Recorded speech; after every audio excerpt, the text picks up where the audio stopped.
চলে এসেছে হুতিদের মনুষ্যবিহীন ভাসমান নৌযান তুফান-1। প্রথমবারের মতো এই দুর্ধর্ষ তুফান-1 বা ইউএসবি ড্রোন বোটের নাটকীয় এক ভিডিও প্রকাশ করল ইয়েমেনের সশস্ত্র বিদ্রোহী গোষ্ঠী লোহিত সাগরের যমদূত হুতি যোদ্ধারা। এই ভিডিও দেখলে ভয়ে শিউরে উঠবে পশ্চিমা শক্তি থেকে শুরু করে ইহুদিবাদী সরকার বেনিয়ামিন নেতানিয়াহু, কারণ এটি ছুটতে পারে তুফান গতিতে, প্রতি ঘণ্টায় অন্তত ৩৫ নটিক্যাল মাইল, বহন করতে পারে ১৫০ কেজি ওজনের ওয়ারহেড।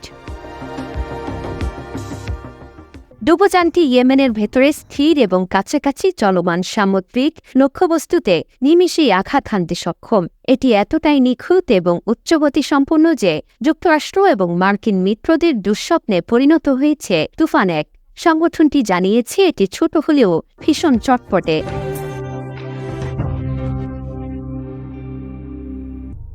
কারণ ছোট্ট এই তুফানের মাধ্যমেই লোহিত সাগরে চলমান কার্গো জাহাজ জিউটরকে ডুবিয়ে দেয় হুতি যোদ্ধারা।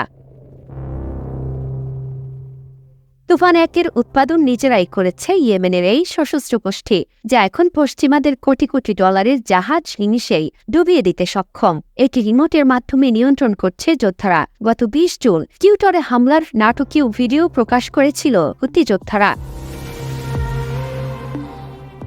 হামাস ইসরায়েল যুদ্ধ শুরুর পর থেকে ফিলিস্তিনিদের সমর্থনে লোহিত সাগরে ইসরায়েল এবং পশ্চিমা সংশ্লিষ্ট জাহাজে হামলা চালিয়ে আসছে হুতি যোদ্ধারা। যতক্ষণ পর্যন্ত না ফিলিস্তিনে ইসরায়েলি আগ্রাসন বন্ধ হবে, ততক্ষণ পর্যন্ত এই হামলা চালানোর হুঁশিয়ারি দিয়েছে ইয়েমেনের এই শক্তিশালী সশস্ত্র গোষ্ঠী।